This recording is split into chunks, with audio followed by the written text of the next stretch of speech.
This is not, however, an attempt to validate or accord the status of truth to all that we saw or continue to see on social media in relation to the treatment meted out on Nigerians visiting or living in China, but to use this material as a basis to evaluate the tension that has resulted in the agitation for governmental action on the issue. This is what we are here to discuss today. I was devastated when you announced that this ad hoc committee, this joint committee, had been meeting online. Even in the write-up presented, is still written. I have to approach my chairman to ask, how come Human Rights Committee, that is supposed to be the backbone of the issue in question, because what we are talking about is human rights violation. He said he is also lost. So I don't know. Those of us on the Human Rights Committee, we don't even know what is happening. For the first time, I'm receiving the documents. Fortunately, I have been in Abuja right from the day they have adjourned following the lockdown, when the House resumed. Even the day the motion was brought, I'm sure I spoke in favor of the motion, I supported the motion, we are part of it.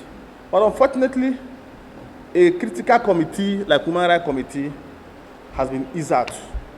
So I don't even know what to contribute. Neither do the committee know what perspective we are going to look at the issue from. I am worried by the outpouring of this report. I would want to corroborate what my colleague has just said. Actually, that is supposed to be my starting point. And now that we have already got to this point, I would like to suggest that, going by what you said, it means that this is not a final report. Mr. Chairman, does this mean that this is not a final report because we are not aware when these matters were investigated? Because these are grave allegations.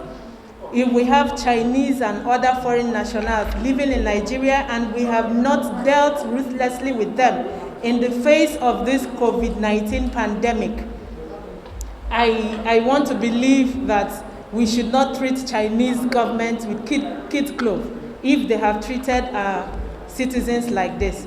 And I don't think we should be the ones to be so quick to exonerate them of these actions that they have taken against our people, because some of them actually came not just in video, they wrote to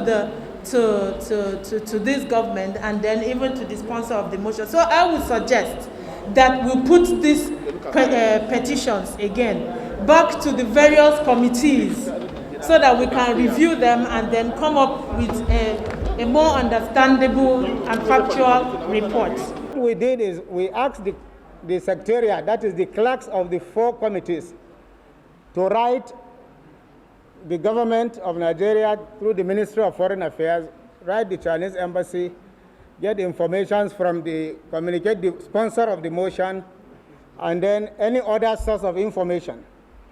So they gathered these informations and put this report together. So after gathering this information, this is our first meeting, so that we can now look at this information gathered and deliberate on it. If we have other inputs we want to add, we can now add inputs or more information and come up with a report. So I don't think there is anything wrong.